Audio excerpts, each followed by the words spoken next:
C'est un convoi que certains n'hésitent pas à qualifier de convoi à la Mad Max, et dont ces images, qui restent à confirmer, ont été largement relayées par les réseaux sociaux et plusieurs médias ouest-africains spécialisés dans l'actualité sécuritaire au Sahel. Près de 1000 tonnes de minerais d'uranium réparties dans une quarantaine de camions prenant la direction d'Agadez, destination finale, d'après le site d'investigation WAMAPS, le port de Lomé au Togo. D'après des sources étatiques françaises, c'est là que mouillerait depuis 2 semaines ce navire russe, prêt à embarquer sa précieuse cargaison, évaluée à 170 millions de dollars. Mais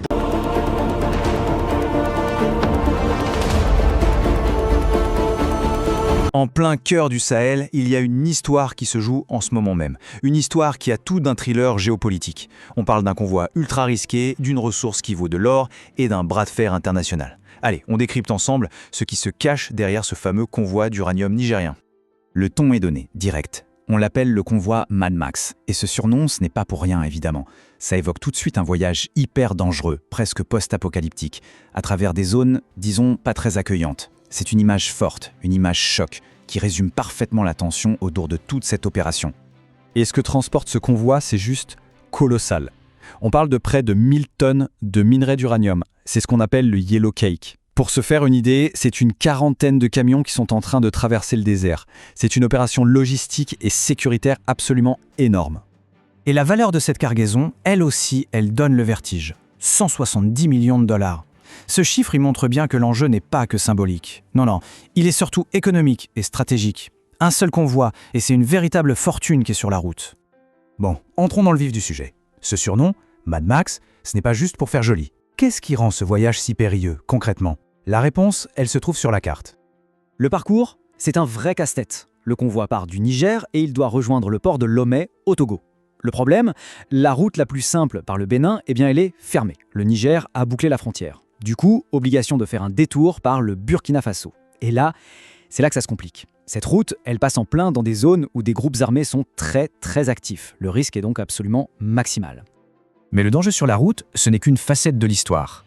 Pour comprendre pourquoi le Niger prend un risque pareil, il faut se poser les bonnes questions. D'où vient cet uranium ? Et surtout, à qui il appartient ?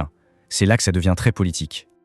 Alors, cet uranium, il vient de la SOMAER, la Société des mines de l'Aïr.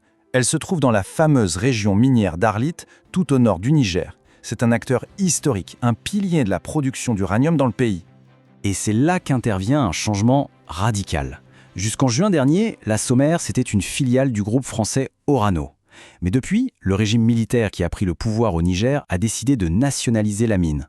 Le contrôle de cette ressource clé a donc complètement changé de main. Il est passé de Paris à Niamey. Ce changement de propriétaire, on s'en doute, ne s'est pas fait en douceur.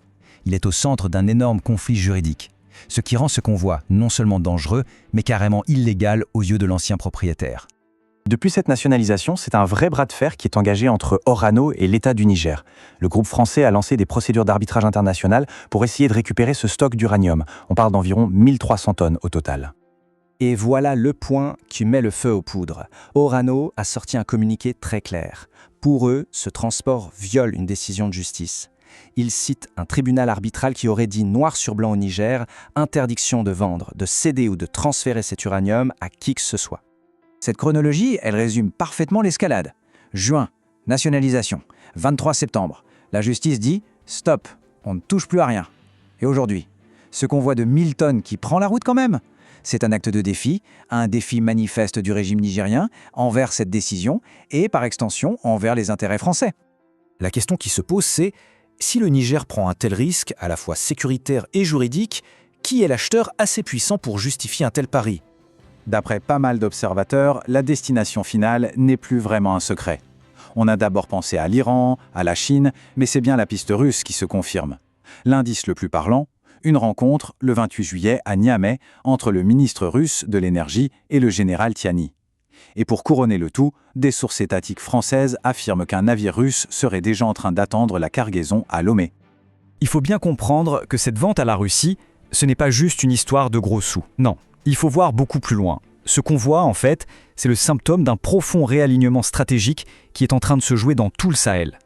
Exactement, on n'est pas en train de parler juste de camions et de minerais, c'est une déclaration politique, un message fort envoyé au reste du monde. Pour le régime militaire du Niger, c'est une façon de crier sa nouvelle indépendance sur la scène internationale. Alors, si on résume les enjeux. Premièrement, c'est l'affirmation de la souveraineté du Niger sur ses propres richesses.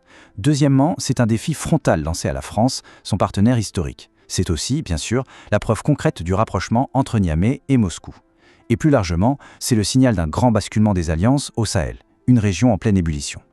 Au final, toute cette histoire soulève une question essentielle. Pour le Niger, cet uranium, est-ce que c'est avant tout une ressource stratégique à vendre au plus offrant, ou est-ce que c'est devenu son principal outil, son levier d'influence pour s'affirmer et redessiner complètement ses alliances? C'est une question qui va rester au cœur de la stabilité de toute la région pendant un bon moment.